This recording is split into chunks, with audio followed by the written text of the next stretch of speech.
இந்த நாளுக்கான கர்த்தருடைய வார்த்தை சங்கீதங்களின் புத்தகம் 142 அதிகாரம் 7 வசனம். 7 வசனத்தின் முந்தைய பகுதி. உமது நாமத்தை நான் துதிக்கும்படி என் ஆத்துமாவை காவலுக்கு நீங்களாக்கிவிடும். நான் துதிக்கும்படி என் ஆத்துமாவை காவலுக்கு நீங்களாக்கிவிடும். இது ஒரு அருமையான சத்தியத்தை நம்ம கொண்டு வருது பாருங்க. ஆத்மா துதிக்கணும்னா அது காவலில் இருந்தால் துதிக்க முடியாது. அதனால தான் காவலுக்கு நீங்களாக்கிவிடும் அப்படின்னு சொல்லுவார். காவல் அப்படின்னா என்னென்னா கட்டு, அதாவது கட்டுக்கள். ஒரு கட்டுக்களுக்குள்ளே அந்த ஆத்மா இருக்கும்போது துதிக்க முடியாது. நம்ம துதிக்கும் போது பாருங்கள், இருதயம் ஃப்ரீயாக இருந்தால் தான் துதிக்க முடியும். அது கவலையினாலும் கஷ்டத்தினாலும் பலவித பிரச்சனைகளினாலும் பாவத்தினாலும் சிக்குண்டு இருந்துன்னா உண்மையாக துதிக்க முடியாது கர்த்தரை நாம். அதான் அவர் சொல்வார், உமது நாமத்தை நான் துதிக்கும்படி என் ஆத்மாவை காவலுக்கு நீங்களாக்கிவிடும். மனசில் பாரம், கவலை, கஷ்டம், நெருக்கம், சுற்றிலும் உள்ள சூழ்நிலைகளால் நெருக்கம், பிரச்சனைகளால் நெருக்கம், குடும்ப பிரச்சனைகள், இன்னும் பலவிதமான காரியங்கள் நம்ம உள்ளத்தை நெருக்கிக்கிட்டு இருந்தோன்னா நம்ம துதிக்க முடியாதுல்ல. அதான் அவர் சொல்வார், என் ஆத்மாவை காவலுக்கு நீங்களாக்கிவிடும். அப்போ தான் நான் நாமத்தை என்ன செய்ய முடியும், துதிக்க முடியும் அப்படிங்கிறார். அப்படின்னா இந்த பகுதியில் பார்த்தீங்கன்னா அவர் 142 சங்கீதத்தில் தலைப்பில் பார்த்தோம்னா தாவீது கெபியில் இருக்கும்போது பண்ணின விண்ணப்பமாகிய மஸ்கீல் என்னும் சங்கீதம். கெபியில் இருந்தார் அவர். அதாவது சவுலுக்கு பயந்துக்கிட்டு அவர் ஓடிக்கிட்டு இருக்கும் ஒரு கெபிக்குள்ளே, ஒரு குகைக்குள்ளே போய் இருக்கிறாரு. அப்போ தான் அந்த பாட்டை பாடுறார். இந்த காரியத்தை சொல்கிறாரு. என்ன சொல்கிறாருன்னா, கர்த்தரை நோக்கி சத்தமிட்டு கெஞ்சுகிறேன், கர்த்தரை நோக்கி சத்தமிட்டு கூப்பிடுகிறேன். அவருக்கு முன்பாக என் சஞ்சலத்தை ஊற்றுகிறேன், அவருக்கு முன்பாக என் நெருக்கத்தை அறிக்கையிடுகிறேன். என் ஆவி என்னில் தியங்குற போது நீர் என் பாதையை அறிந்திருக்கிறீர். நான் நடக்கிற வழியில் மறைவாக எனக்கு கண்ணி வைத்தார்கள். வலதுபுறமாய் கண்ணோக்கி பாரும், என்னை அறிவார் ஒருவரும் இல்லை. எனக்கு அடைக்கலம் இல்லாமல் போயிடுச்சு. என் ஆத்மாவை விசாரிப்பார் ஒருவரும் இல்லை அப்படின்னு துக்கத்தோடு சொல்கிறார். என்னை பாருங்க ஆண்டவரே, எனக்கு யாருமே இல்லை உதவி செய்கிறதுக்கு அப்படின்னு சொல்கிறார். எப்படி தண்டிய மன பாரத்தை ஆண்டோட சொல்ல, கர்த்தாவே உம்மை நோக்கி கூப்பிடுகிறேன், நீரே என் அடைக்கலமும் ஜீவனுள்ளோர் தேசத்திலே என் பங்குமாயிருக்கிறீர். ஆண்டவரே, எனக்கு எந்த பக்கமும் உதவி இல்லை, சகாயம் இல்லை. நான் உங்களை நோக்கி கூப்பிடுதேன். நீங்கள் தான் எனக்கு அடைக்கலாம், நீங்கள் தான் எனக்கு பாதுகாப்பு.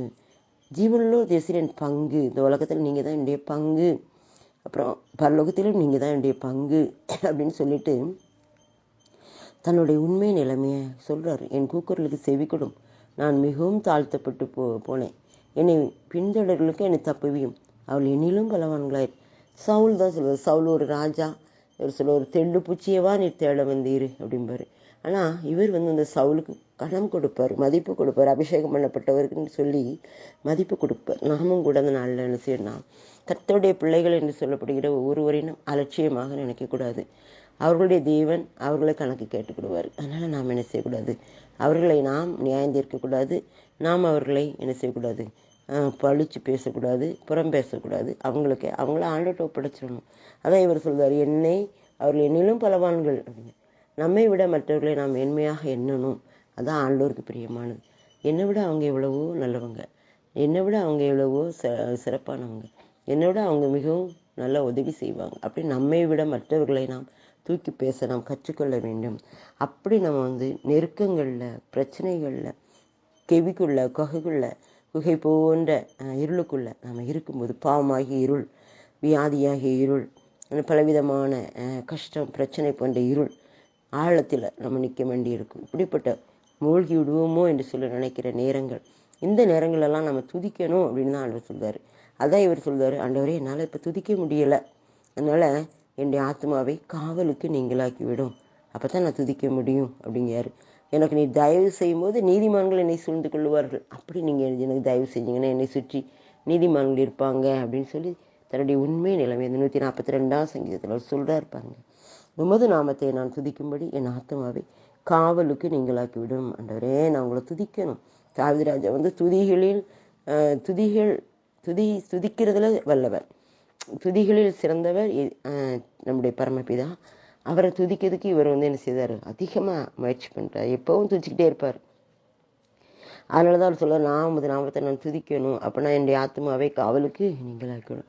என்னுடைய ஆத்மா கட்டுக்குள்ளே இருக்குது, காவலுக்குள்ளே இருக்குது, பாவத்துக்குள்ளே இருக்குது, இருளுக்குள்ளே இருக்குது, பிரச்சனைகளுக்குள்ளே இருக்குது. அதனால எனக்கு என்ன செய்ய முடியல, துதிக்க முடியலை. அதுலேருந்து என்னை நீங்களாக்கி விடுங்க அப்போ நான் நம்மை துதிப்பேன், என் நீதிமான்களும் என்னை சூழ்ந்து கொள்ளுவாங்க அப்படின்னு சொல்லி தன்னுடைய உண்மை நிலைமை இந்த இடத்துல சொல்லுதார். பார்த்தீங்களா? நாமும் ஆண்டவர்கிட்ட சொல்லணும், ஆண்டவரே என்னால் துதிக்க முடியல, என் பிரச்சனைகள், என் கஷ்டங்கள், என் பாரங்கள் என்னை அழுத்துது, எனக்கு எதுவுமே செய்ய முடியும், நம்ம துதிக்கவே முடியல, நம்ம தேடவே முடியலை அப்படின்னு சொல்லி நம்ம உண்மையாக ஆண்டவர்கிட்ட சொல்லும்போது அவர் நம்மை மாற்றுவார், நம்முடைய சூழ்நிலைகளை மாற்றுவார், நம்மை விடுவிப்பார், நம்முடைய காரியங்களை எல்லாம் பொறுப்படுத்திக் கொள்ளுவார், நம்மை துதிக்க முடியாத நாவுகளின் கட்டுக்களை அவிழ்த்து விடுவார். நாம் ஜெபிப்போம், துதிப்போம், ஆண்டவர் பெரிய காரியங்களை செய்வார். ஆமென். அல்லேலூயா. உமக்கு நன்றி தகப்பனே. இந்த வேளையில் ஆண்டவர் தாவீது சொன்னது போல நாங்களும் சொல்லுகிறோம், உமது நாமத்தை நாங்கள் துதிக்க முடியும், ஆத்துமாவை காவலுக்கு நீங்களாகும். நாங்கள் துதிக்கவே முடியலப்பா. பிரச்சனைகளையும் கவலைகளையும் கஷ்டங்களையும் பாரங்களையும் பாவங்களையும் சுமந்துக்கிட்டு எங்களால் துதிக்க முடியலை. துதிக்கிறதுக்கு எங்களுக்கு விடுதலை தாங்க. எங்கள் நாவின் கட்டுக்களை அறுத்துருங்க, இருதயத்தின் காவலை நீக்கி விடுங்க, ஆத்மாவின் காவலை நீக்கி விடுங்க அப்படின்னு நாங்கள் ஒப்பு கொடுக்கிறோம்ப்பா. நீங்கள் அப்படி செய்ய போகிறீங்க.